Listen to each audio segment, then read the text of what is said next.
Close your eyes and imagine the sky over France in 1941, where the air is not empty space, but a battlefield mapped in 3 dimensions, where altitude equals advantage and speed equals survival, and the margin between victory and death is measured in split seconds and deflection angles, and the accuracy of guesses about what the enemy pilot will do next. The sky belongs to whoever can master it, whoever can push their aircraft beyond design specifications while keeping it controllable, whoever can see the enemy first and position for attack before being seen. This is not the romantic aerial combat of the previous war. No waving at opponents, no chivalric gestures, no landing beside a downed enemy to take them prisoner with honor. This is industrial killing conducted at 300 miles per hour, where ammunition is measured in seconds of firing time, and every encounter ends with someone falling. Your name is Douglas Bader. You are 31 years old, a squadron leader in the Royal Air Force, and you are flying a Supermarine Spitfire Mark V over northern France on August 9, 1941, leading a fighter sweep intended to draw German fighters into combat, to attrit the Luftwaffe through sustained engagement, to prove that the RAF can operate over occupied territory despite the German air defense network. You are flying without legs. Both were amputated above the knee after an aerobatic accident in 1931 that should have ended your flying career, that would have ended any normal pilot's career. But you are not normal. You fought your way back into the cockpit through sheer stubborn refusal to accept that disability disqualified you from service, proved you could fly as well as any able-bodied pilot, became a symbol of perseverance and British determination that propaganda used ruthlessly, and you accepted because being useful mattered more than privacy. The artificial legs create complications. They make bailing out difficult. The parachute harness interacts badly with the leg attachments, creates the possibility that a hard opening will tear the legs off and leave you unable to control your descent. They make long flights painful as the stumps chafe against the prosthetic cups and circulation becomes compromised, and phantom sensations from nerves that remember limbs that no longer exist create a background chorus of discomfort you have learned to ignore. But they allow you to fly, allow you to fight, allow you to lead men into combat, and demonstrate daily that limitation is mostly psychological, that what the body cannot do, the will can sometimes overcome. The German fighters appear at 12,000 feet, climbing from below. Messerschmitt Bf-109s, the Luftwaffe's frontline fighter, fast and deadly in the hands of experienced pilots. Your squadron scatters into the defensive break, each Spitfire turning hard into the threat, trying to avoid presenting an easy deflection shot, trying to reverse positions and become attackers instead of targets. You pull your Spitfire through a turn that graze your vision at the edges, G-forces compressing your body into the seat, and you come out behind a 109 that has committed too hard to a pursuit and lost energy. You line up the shot, feel the Spitfire shudder as the 8.303 machine guns fire in unison. Watch your tracers converge on the German fighter's fuselage and wing root. Strikes. The 109 trails smoke, breaks off, dives away, trailing fire. But there are more of them, always more of them. This is their airspace, their territory, and they have the advantage of proximity to their bases, of being able to climb to intercept altitude before engaging, of knowing the ground below and where to run if the fight goes badly. A 109 gets on your tail. You see it in the mirror, see the muzzle flashes as the pilot fires, feel the impacts as cannon shells hit your Spitfire's tail section, and something vital fails. The controls go mushy, unresponsive. The aircraft begins to tumble, spinning toward the ground with a rotation you cannot stop, cannot control, can only ride while you make the calculations every pilot makes in these moments. Altitude, time to impact, whether you have enough height to bail out, or whether you are going to ride the aircraft into the French countryside and hope the impact is quick. You jettison the canopy, prepare to bail out, and immediately confront the problem you have always known would complicate this moment. The artificial legs do not release easily from the rudder pedals, from the complicated arrangement of straps and fittings that hold them in position during flight. You struggle with the releases while the Spitfire continues its death spiral, while altitude unwinds and the ground rushes up, and time compresses into fractions of seconds that feel simultaneously frozen and desperately insufficient. One leg comes free, the second resists, catches on something, requires precious seconds to extract. You throw yourself out of the cockpit into the slipstream, tumble through space, pull the ripcord, feel the parachute deploy with a jolt that tears one artificial leg completely off, sends it falling away while you hang in the harness with one leg and one stump, descending toward occupied France where German soldiers wait. The pilot who shot you down is circling, watching your descent, and you recognize this as both tactical surveillance, noting where you land so ground forces can capture you, and something else, some vestige of the old aerial combat tradition where victorious pilots watch their opponents fall with a mixture of satisfaction and regret. His aircraft is a 109F, the latest variant, and the way he flies it, smooth, confident, no wasted movement, speaks of hundreds of hours of combat experience, of a pilot who has survived long enough to develop instincts that keep him alive when newer pilots die in their first engagements. His name, though you do not know it yet, is Adolf Galland. He is 29 years old, a major in the Luftwaffe, commander of Jagdgeschwader 26, one of the most successful fighter units in the German Air Force.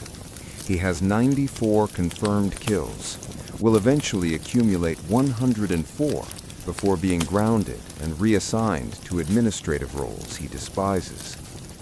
He is everything the Nazi propaganda machine celebrates: skilled, aggressive, photogenic, willing to speak publicly about German air superiority and the inevitable defeat of Britain.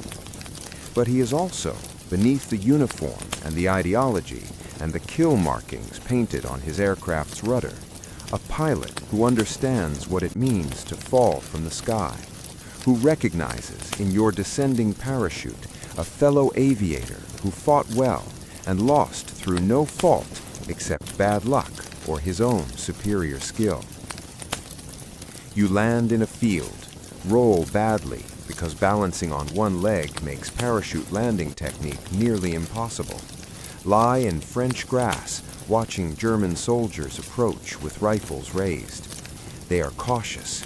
You are the enemy, potentially dangerous, definitely valuable as prisoner and intelligence source. But when they reach you and see the situation, the missing leg, the remaining artificial leg's obvious damage, the complete absence of threat you pose, their posture shifts from combat alertness to something approaching sympathy. One soldier helps you stand. Another retrieves your damaged leg from where it landed 20 meters away. They treat you carefully, almost gently, as they load you into a vehicle for transport to the nearest Luftwaffe base. Galland stands in the doorway of the interrogation room, wearing his dress uniform, the Knight's Cross at his throat catching light from the single overhead bulb. And for a moment, you simply stare at each other across the gulf of nationality and circumstance, and the fact that he shot you down 2 hours ago and now has custody over whether the next minutes involve humane treatment or something darker. His face is younger than you expected, hardly older than yours, marked by the same fatigue that afflicts all combat pilots, regardless of which side they serve. The accumulated stress of flying missions where death is always one mistake away, always one moment of inattention from claiming you the way it claimed so many others. He dismisses the guards with a gesture, closes the door, and regards you with an expression you cannot quite read. "Squadron Leader Douglas Bader," he says, in accented but fluent English. "I have heard about you, the legless pilot. We receive intelligence reports about RAF personnel, and you are notable." There is no mockery in his tone, just statement of fact, recognition that your disability and your continued service make you unusual enough to warrant attention from German intelligence analysts tracking British air capabilities. You sit in the chair they have provided, your remaining artificial leg stretched awkwardly in front of you, the damaged one resting against the wall, where a German mechanic examined it with professional interest before declaring it repairable with proper tools. "Major Galland," you reply, because even as prisoner, you maintain the formalities, maintain the structure that military rank provides. "I assume you are the pilot who shot me down. It was well done. I did not see you until too late." He nods, accepting the acknowledgement without false modesty. "You were engaged with Oberleutnant Schmidt. You damaged his aircraft sufficiently that he had to return to base. I used your focus on him to position for attack, standard tactics." He pulls out a chair and sits across from you, and the gesture transforms the dynamic from captor and prisoner to something more complex, more nuanced. Two pilots discussing the engagement that just occurred, analyzing it with the professional detachment that allows combat veterans to separate the act of trying to kill each other from personal animosity. "Your legs," he says, and the statement hangs in the air, waiting for elaboration. You shrug. "Lost them in 1931, aerobatic accident. The RAF let me back in when the war started because they needed pilots more than they needed arbitrary medical standards. I have had to prove myself repeatedly, but the legs do not prevent me from flying. They merely complicate certain aspects." Galland leans back, studying you with an intensity that makes you understand he is reassessing, recalibrating whatever assumptions he brought to this meeting. "You fought well today. Your squadron's tactics were sound. You personally shot down Feldwebel Brandt before I engaged you. He bailed out safely, but his aircraft is destroyed. So we are even in that regard, one aircraft each." The way he frames it, even, balanced, as though aerial combat is a sport with rules and scorekeeping rather than killing, would be offensive, except you recognize it as the same psychological framework you use, the same distancing mechanism that allows pilots to do what they do without going mad from the weight of it. The conversation extends beyond interrogation into something stranger. He orders food brought, real food, not prisoner rations, soup and bread, and coffee that tastes better than anything you've had in months. He asks about your flying technique, about how you compensate for the legs, about the modifications to the Spitfire's controls that allow you to operate them without natural limbs.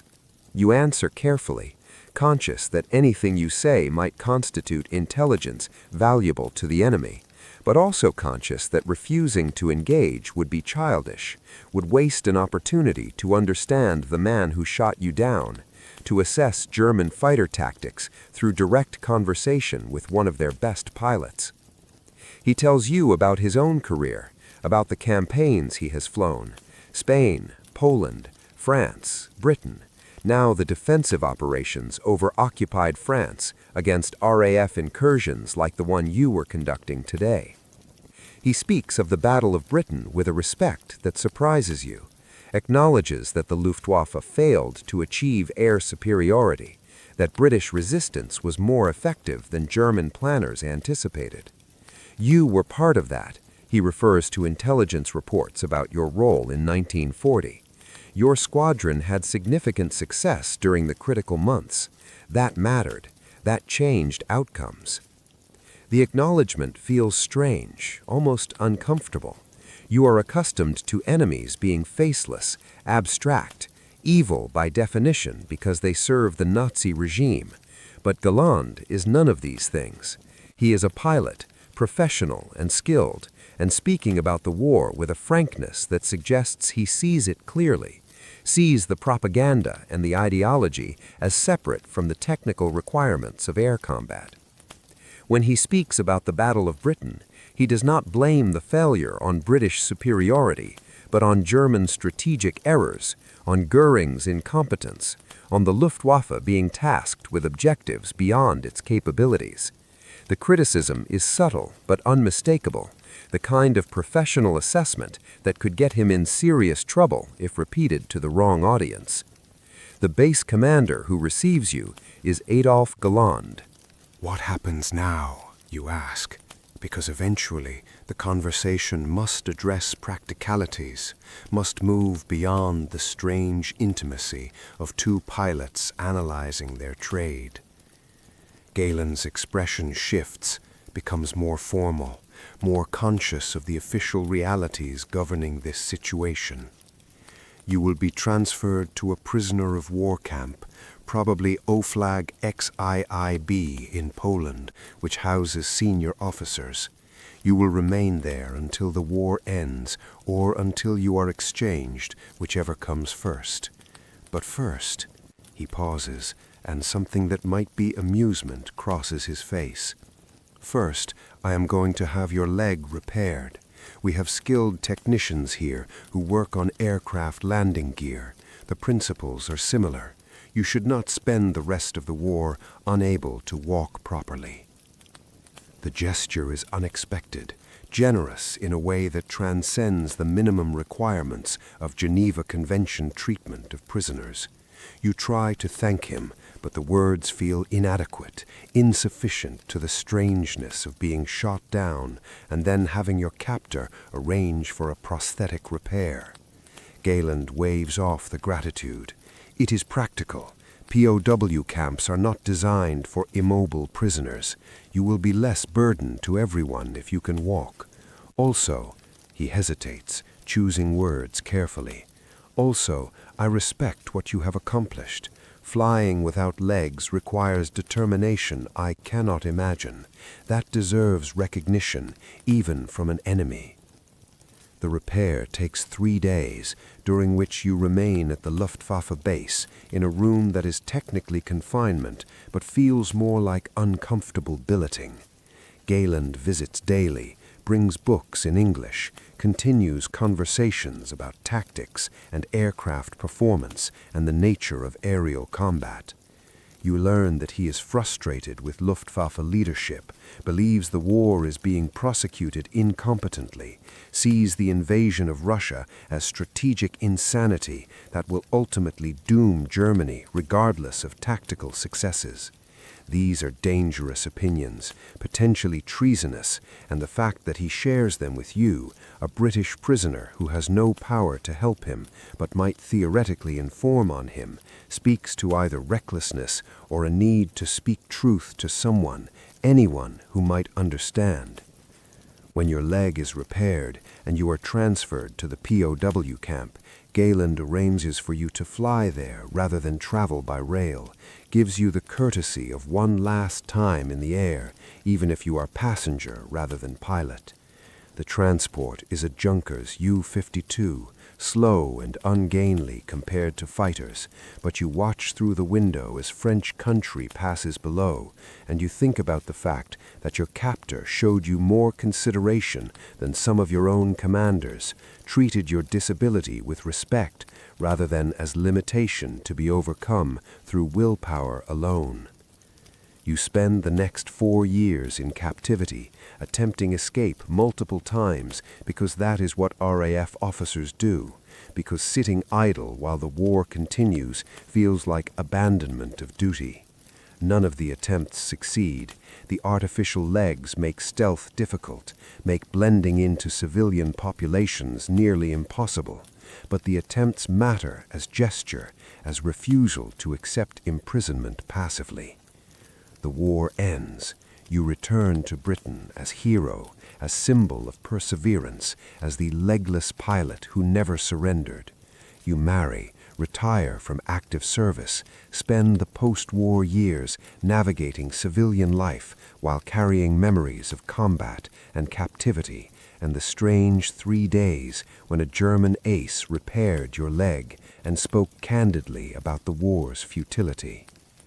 You do not think much about Galen specifically.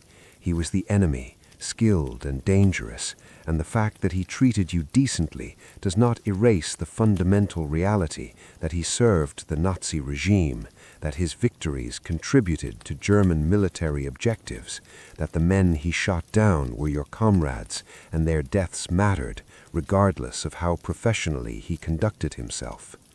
Then, in 1959, a letter arrives. The letter arrives at your home in Berkshire, forwarded through RAF channels and veterans organizations, bearing German postage and handwriting you do not immediately recognize. The return address is Bonn, West Germany, a nation that exists now as separate entity from the communist East, a country rebuilding under Allied occupation and Marshall Plan investment, trying to construct democratic identity from the ruins of dictatorship. You open it with curiosity rather than apprehension, and the signature stops you cold. Adolf Galland, the man who shot you down 18 years ago, the Luftwaffe ace who repaired your artificial leg and spoke honestly about the war's madness while you were his prisoner. The letter is careful, almost formal in its approach, as though Galland is uncertain how his contact will be received, whether reaching across the years and the national divide will be welcomed or rejected. He explains that he survived the war, though barely, reassigned from combat command to administrative roles after conflicts with Goering, eventually flying jets in the final desperate months when Germany was already defeated and the missions were suicide dressed as strategy. He was captured by Americans, spent time in prisoner status, being interrogated about Luftwaffe tactics and technology, eventually released to return to a Germany that was occupied, divided, transformed beyond recognition. He has been living quietly in Bonn, working as an aviation consultant, advising airlines on safety and efficiency, trying to build civilian career from military expertise in ways that do not dwell too heavily on what that expertise was used for during the war. He married, has family, participates in veterans organizations where former Luftwaffe pilots gather and remember the flying without dwelling too much on what they were flying for, on whose orders they were following, on the regime they served.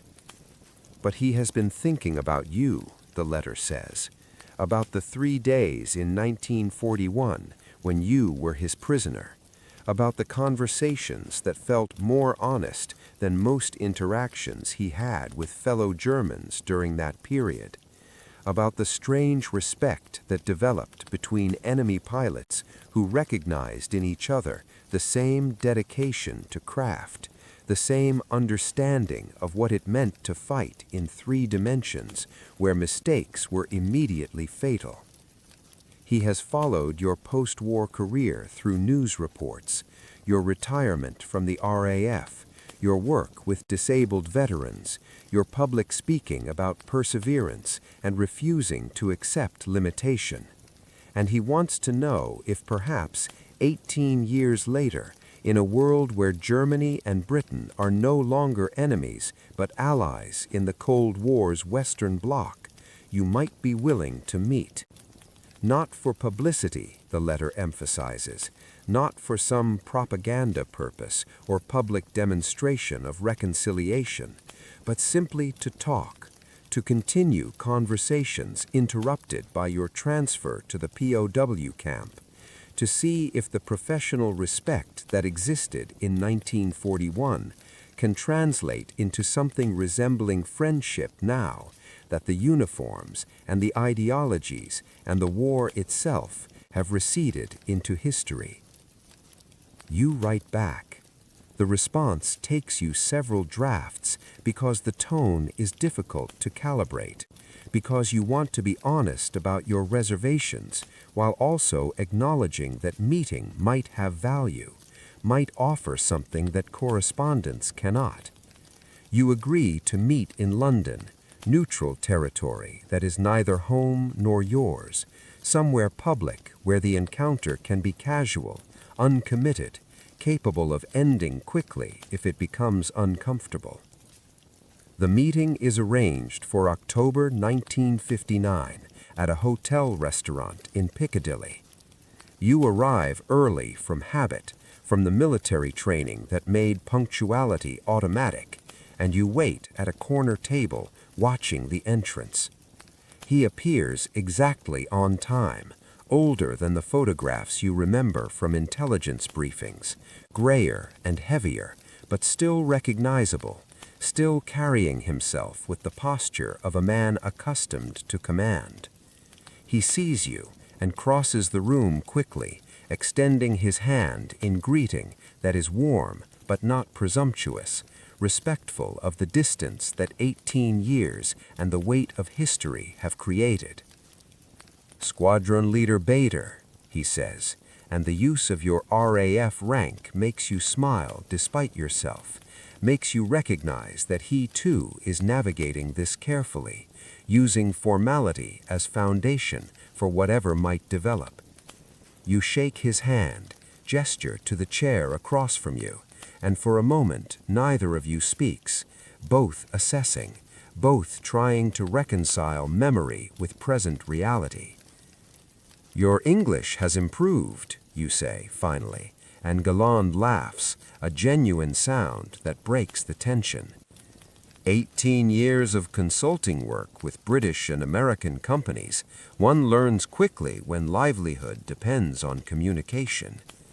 He orders coffee, and you do the same, and the mundane acts of waiters and menus provide cover while you both adjust to the strangeness of sitting across from each other in peacetime London rather than in occupied France, in a restaurant rather than in interrogation room. The conversation begins cautiously, touching on safe topics, families, post-war careers, the changes in aviation technology that have transformed both military and civilian flying beyond recognition. But gradually it deepens, moves into more complicated territory. You ask what he thinks about his wartime service now, whether he has regrets, whether he has reconciled his role in the Luftwaffe with his understanding of what the Nazi regime actually was. Galland does not flinch from the question, does not offer easy justifications or comfortable evasions. "I have thought about this every day since the war ended," he says quietly, his coffee untouched, his hands folded on the table in front of him. "I was a fighter pilot. I told myself that meant something clean, something separate from the regime's crimes. I was fighting other pilots in the air, not murdering civilians or operating camps or participating in the machinery of genocide. I told myself the distinction mattered. He pauses, meets your eyes directly. But it did not matter. Not really. Every mission I flew, every Allied pilot I shot down, every tactical success I achieved, all of it served the regime. All of it enabled the continuation of a war that existed primarily to facilitate mass murder. I cannot escape that. I cannot claim my hands are clean because I only killed other soldiers. The honesty is stark, uncomfortable, more than you expected from a man who has every incentive to minimize his role, to hide behind the standard defenses about following orders or serving country rather than ideology. Why are you telling me this, you ask? Why not simply let the past remain past? We could have a pleasant lunch, talk about aviation, avoid the difficult questions entirely. He shakes his head slowly. Because if we are going to have any relationship beyond this single meeting, it must be built on truth rather than politeness. You deserve to know that I understand what I was part of, that I do not hide from it or pretend it was something other than what it was. I was skilled at my profession. I took pride in that skill. But my profession was killing people in service to evil, and skill does not redeem that, does not transform it into something noble or acceptable. You sit with this for a long moment, watching him, trying to assess sincerity, trying to determine if this is genuine confrontation with his past or sophisticated performance designed to elicit forgiveness. But his face shows no calculation, no attempt at manipulation, only weariness and something that might be shame, the accumulated weight of years spent knowing that the excellence you achieved was in service to the worst regime in modern history. I shot down German pilots, you say, 22 confirmed victories during the war. Some of them bailed out safely, some did not. Some burned to death in their cockpits, or were killed on impact, or drowned in the channel. I do not feel guilty about those kills, because they were serving the Nazi regime, and stopping them was necessary. But I also recognize they were men like you, professionals doing their jobs, many of them probably uncomfortable with the ideology they served, but serving it nonetheless, because that was what their nation demanded. Does that make their deaths more tragic? Does that make me a murderer rather than a warrior? I do not know. The categories become complicated when you actually think about them. Galland nods, understanding, perhaps, that you are offering your own version of honesty, your own acknowledgement that the clean distinctions between good and evil become muddier when applied to individual human beings rather than national causes. I think, he says carefully, that we were both fighting for survival, you for Britain's survival as free nation, me for Germany's survival as something. I did not believe in the racial ideology. I thought it was insane, evil, destined to destroy us. But I believed in Germany as a country, as culture, as the place where my family lived and my language was spoken. I told myself I was defending that, protecting that, even as I understood the regime claiming to represent Germany was actually destroying everything worthwhile about it. The conversation continues through lunch, through afternoon coffee, extends into evening as you both discover that 18 years of distance has not diminished the connection you felt during those 3 days in 1941, has perhaps even strengthened it, because now you can speak freely, can acknowledge complexities that would have been impossible during wartime. Galland tells you about the final months of the war, about flying jets against impossible odds, about watching young pilots with minimal training get slaughtered by experienced Allied aviators, about the growing certainty that Germany was defeated, but the refusal of leadership to admit it, to spare the lives that continued being wasted on missions that could not change the outcome. You tell him about the POW camp escapes, about the frustration of being imprisoned while the war continued, about returning to Britain after liberation and discovering that you had become symbol rather than person, that your disability and your determination had been transformed into propaganda narrative that left little room for the actual complicated human being beneath the legend.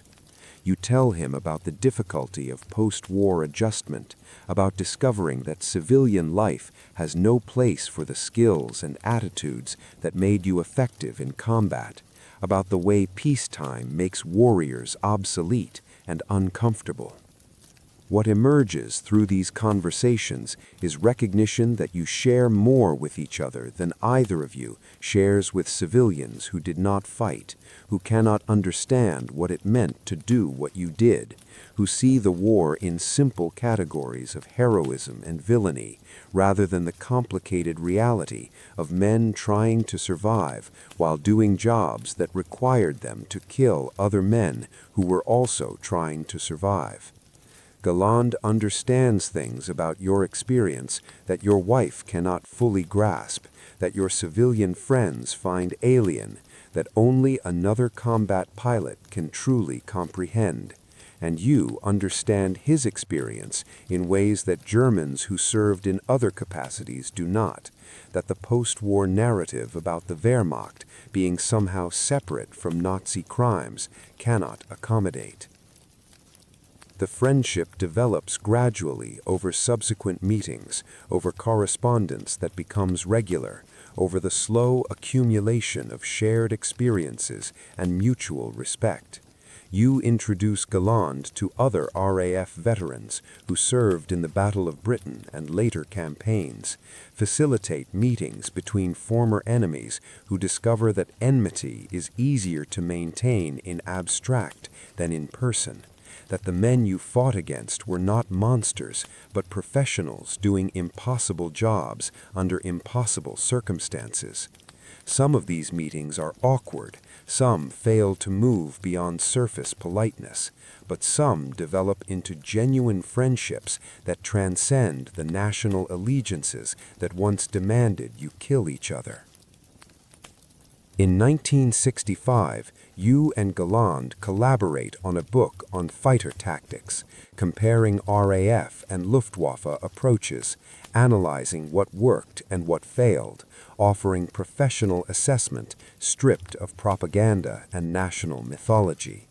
The book is controversial in some circles: British veterans who cannot forgive Germany, German veterans who resent having their wartime service examined critically, civilians who want the war to remain simple story of good defeating evil. But it is also valuable, offers insights that official histories miss because official histories cannot acknowledge the common ground between opposing air forces, cannot admit that tactical excellence existed on both sides, regardless of which cause that excellence served. You travel together to air shows and veterans gatherings, two old pilots who once tried to kill each other and now present a united front on questions of aviation history and the nature of aerial combat. The friendship becomes public, becomes itself a kind of symbol, evidence that former enemies can reconcile, that the hatreds war demands do not have to persist into peace, that individual human connections can survive and even flourish despite the national conflicts that once divided you. The years accumulate the way they do in later life, compressed and accelerated, each one feeling shorter than the last. You and Galland become constants in each other's lives, speaking regularly by phone, visiting when health and circumstance permit, maintaining the friendship with the dedication you both once applied to aerial combat. The relationship confuses some people. How can you be friends with a man who served Hitler, who shot you down, who killed RAF pilots who were your comrades? But those questions come from people who did not live through what you lived through, who cannot understand that the categories of enemy and friend are not permanent, that war creates divisions that peace can dissolve if individuals are willing to do the difficult work of seeing each other clearly. Gallen's health begins to fail in the mid-1990s. Heart problems, the accumulated toll of age and stress, and a lifetime of pushing physical limits. You visit him in Germany, sit by his bedside in the hospital where he is recovering from surgery, and you talk about the old days with the freedom of men who know their time is limited, who have nothing left to prove or hide.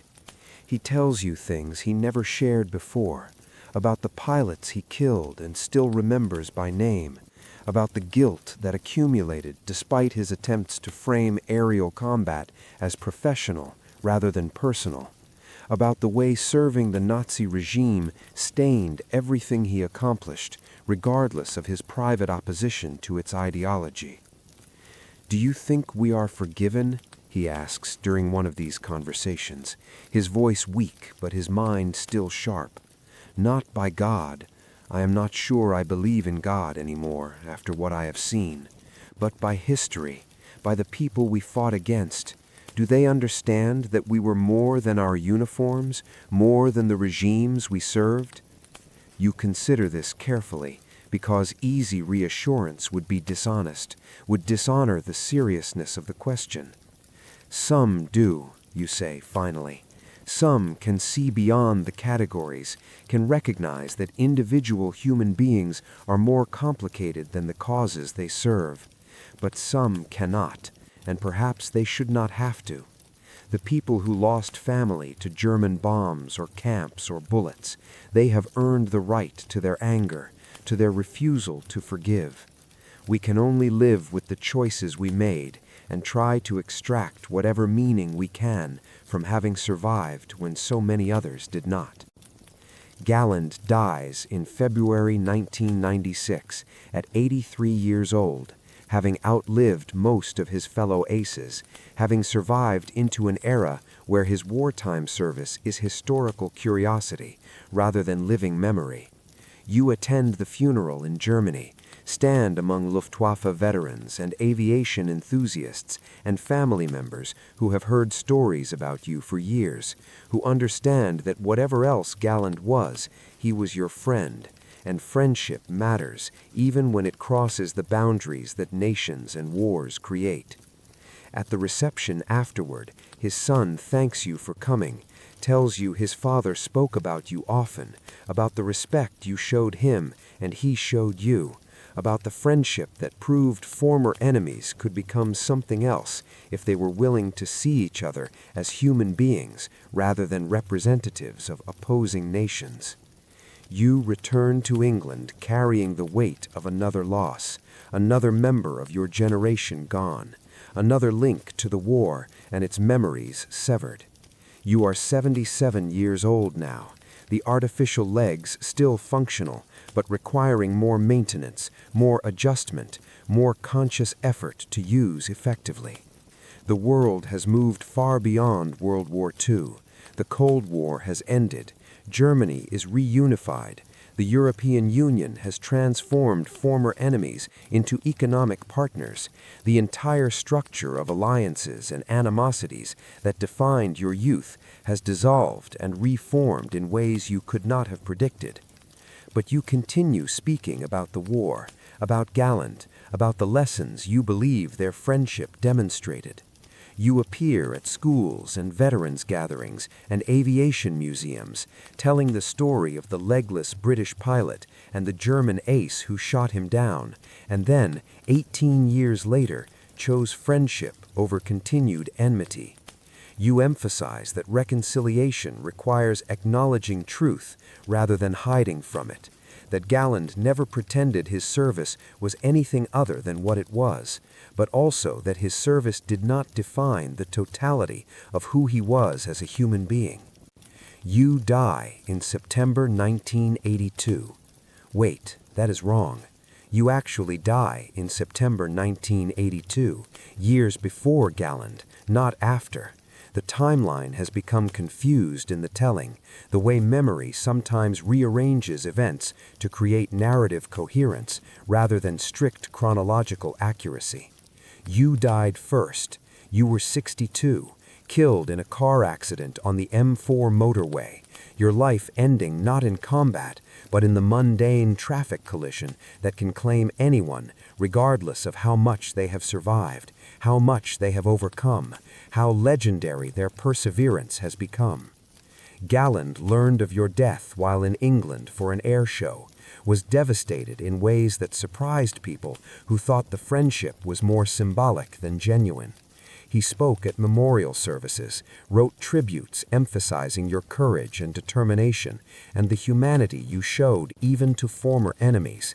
He lived another 14 years after you died, carrying the memory of your friendship, telling the story to anyone who would listen about the British pilot who lost his legs but never lost his will to fly, who was shot down but did not allow that to define him, who chose friendship over enmity when it would have been easier to maintain the hatred war requires. And now both of you are gone.